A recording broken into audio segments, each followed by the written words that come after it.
So you're shifting. You're shifting the energy. When we talk about transmuting energy, think of the law of conservation of energy. Energy can't be created nor destroyed, it can only be transformed. So when people talk about transmuting, you're taking one form of energy and you're turning it into something different. So I'll give the example of you're taking negative emotions and you're turning them into positive. And I say negative because our humanness is what assigns the meaning to energy or tries to give it a moral compass or, whatnot. But we're going to talk negative and positive for this example. So you're taking things that are denser emotions, right? Stress, anxiety, fear, and you're turning it into, or you're shifting it into something like peace, joy, motivation, right? Everybody focuses on trying to change their outer world, and that's where they get stuck. It's about, transforming in the inner world. One of the examples I like to give is you've been naturally doing this your whole life, but people start throwing out words, right? And we're like, oh, what are we missing? If you played sports when you were a kid and you ever had a coach like yell at you during a game, practice this or that, and that shame kind of kicks in, or the embarrassment, or whatever you were feeling in that moment, and let's say you got up to the plate, right, and you took all of that negative emotion, that shame, that embarrassment, and you turned it into power, right? You took that and you transmuted it, and then you just slammed that ball out of the park. You hit a home run. You did something, right? You took energy and you shifted it. So, it's the little things. It's things like dancing, right? I know that sounds so stupid, but how many times do people just, in their own home, dance? Things with the arts, using your hands, whether it's writing, drawing, coloring. You're taking energy that's stuck or that you're stewing in, right? And you're doing something with it. You're transforming it.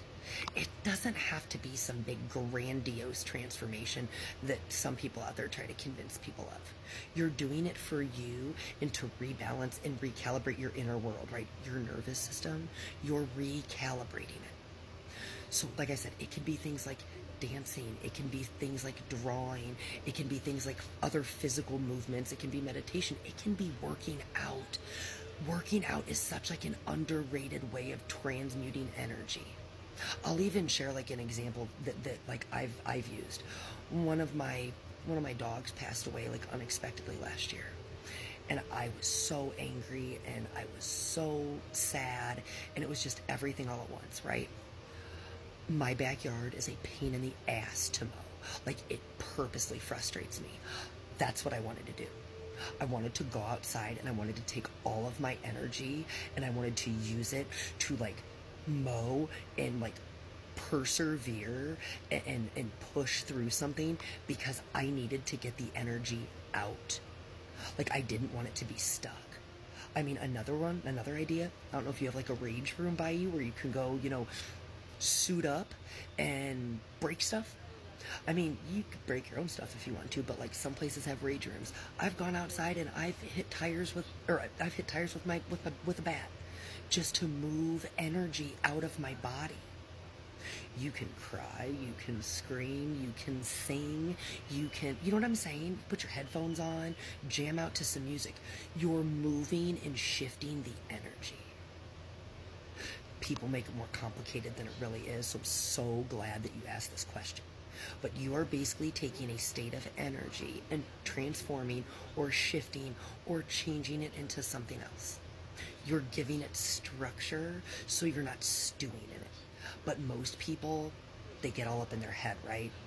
They're in their upper dantians, they're in their, their upper chakras, but in an imbalanced state where they're replaying it over and over and over again, where they're stewing in their emotions, or people who kind of like shut down and just bottle it all up, or even worse, when they just kind of like uncork it a little bit and just let a little bit out so they don't, explode.